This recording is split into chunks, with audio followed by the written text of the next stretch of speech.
Assalamualaikum warahmatullahi wabarakatuh. Halo, nama saya Angelina Citra dari kelas 11 MIPA 2, absen 05. Hari ini akan melakukan praktikum biologi difusi dan osmosis. Mari kita mulai dengan praktikum pertama, yaitu menggunakan kantong teh. Alat dan bahan yang dibutuhkan adalah 2 gelas kaca, kantong teh, dan juga air panas dan air dingin. Pertama, masukkan air panas dan air dingin masing-masing ke dalam gelas yang berbeda. Dan masukkan teh celup dalam kedua air dan tunggu 10 menit.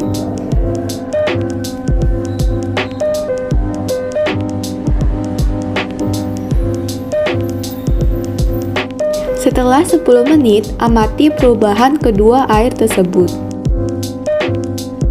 Proses transport zat yang terjadi pada teh celup yang dimasukkan ke dalam air adalah proses transport zat difusi. Perbedaan dari kedua gelas tersebut adalah gelas dengan air panas warnanya lebih gelap, disebabkan proses difusi akan lebih cepat jika temperatur larutan konsentrasi rendah lebih tinggi.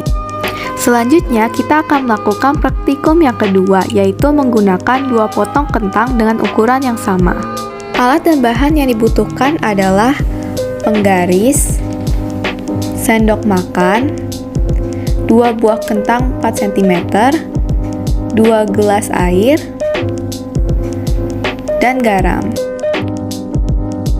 Langkah pertama adalah masukkan 2 sendok makan garam ke salah satu gelas. Setelah itu, bisa dilanjutkan dengan memasukkan kentang yang telah kita potong.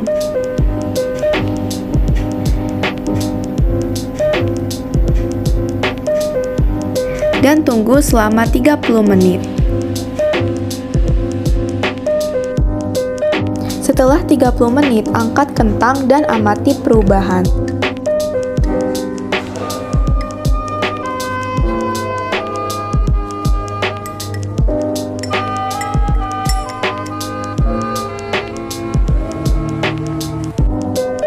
Kentang yang dimasukkan ke dalam larutan garam teksturnya akan lebih fleksibel daripada kentang yang dimasukkan ke air biasa.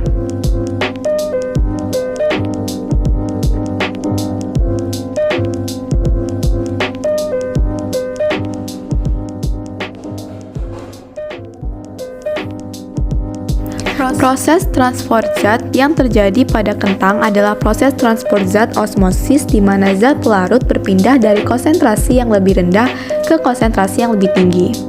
Ukuran kentang sebelum dimasukkan ke dalam air adalah 4 cm.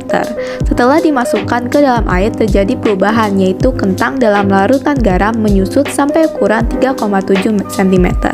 Sedangkan kentang dalam air biasa mengembang menjadi 4,2 cm.